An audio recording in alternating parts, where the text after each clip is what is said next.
I can remember when I was first transferred to the police academy and started teaching traffic law to the city and the county officers. One of the things that I would teach would be how to properly fill out what they called a uniform traffic ticket. In other words, like a speeding ticket or something like that. And so my job was to teach the city and county officers how to properly fill out that ticket. Well, state troopers are the only ones that are allowed to accept a cash bond in South Carolina. No other law enforcement agency can accept a cash bond right there on the road. But for whatever reason, state troopers can.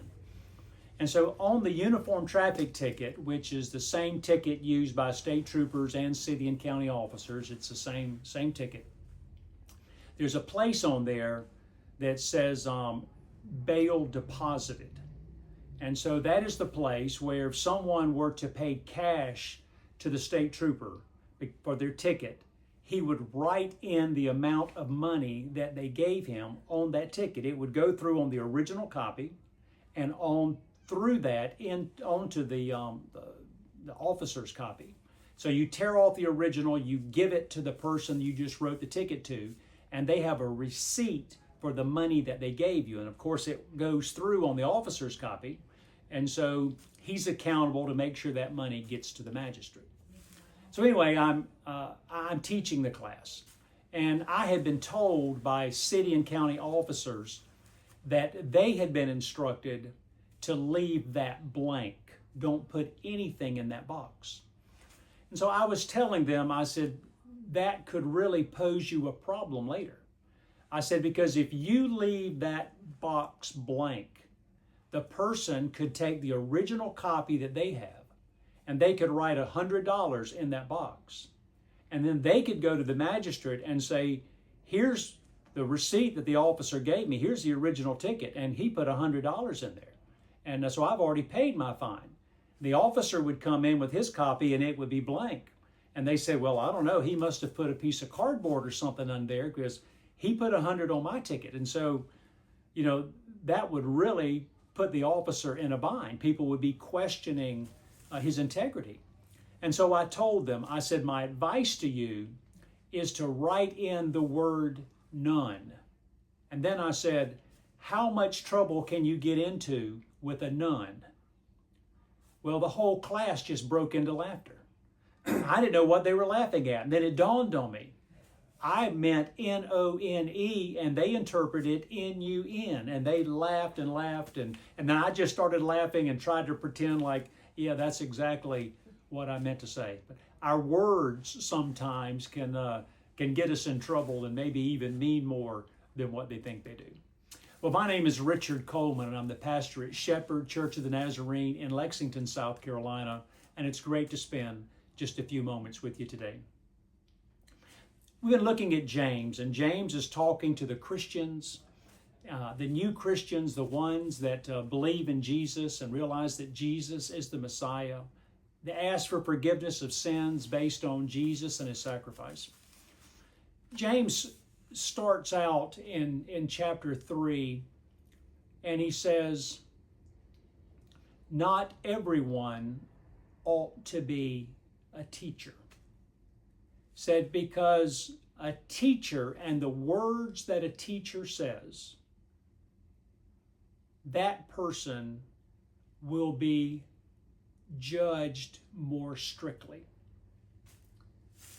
Wow. I mean, that's some pretty serious stuff.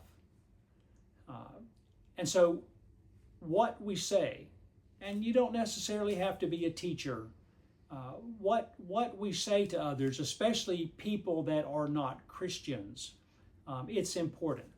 And I tell people, you don't have to memorize the Bible, and you don't have to say everything verbatim, but if someone comes to you and asks you something about being a Christian, it's important that what you tell them is accurate.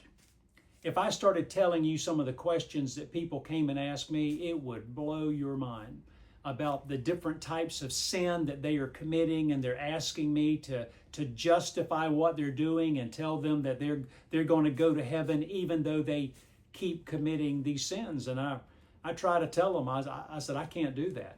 I said, I can show you in the Bible where God says that adultery is sinful.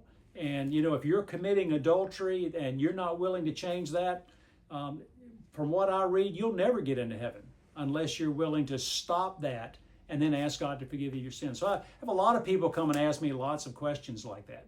And I tell them, I said, the reason I'm trying to be very straightforward and honest with you is whenever you stand before the judgment bar of God, I might be standing right beside you. And I don't want you to look at God and say, well, I would have done better, but He told me that I'd be okay. I don't want that to happen. And so I'm going to tell you just what I see in the Bible, and you'll have to deal with it from there. So what we say is really important. Then James kind of goes from there, and he says, he said the tongue is such a small part of our body, but my, oh my, oh my, the spark from a tongue can start a forest fire. It can start a fire in your life that you might not ever be able to get over. One little thing that you say, maybe when you're angry, or you're just not giving any thought, or you just want to be funny or sarcastic, or even worse, if you truly want to hurt someone. And we all have people close to us, and we know exactly what button to push to get them mad. The question is, should we really push that button or restrain ourselves? James also says that, and again, he's talking to Christians. He said, a spring of water does not produce both fresh water and salt water. It doesn't happen. It's going to be one or the other, either fresh water or salt water. And he said, and likewise, the words that come out of a Christian's mouth cannot be blessings and curses. It's going to have to be one way or the other. A Christian, one that truly loves God and puts their faith and their trust in Him, and they're doing their very best to live for God every day, people should not hear blessings and curses. So if we're a Christian, blessings should come out of our mouth. And if curses are coming out of someone's mouth, that is an indication that they're not where they need to be with God, or that God is still seriously working in their lives.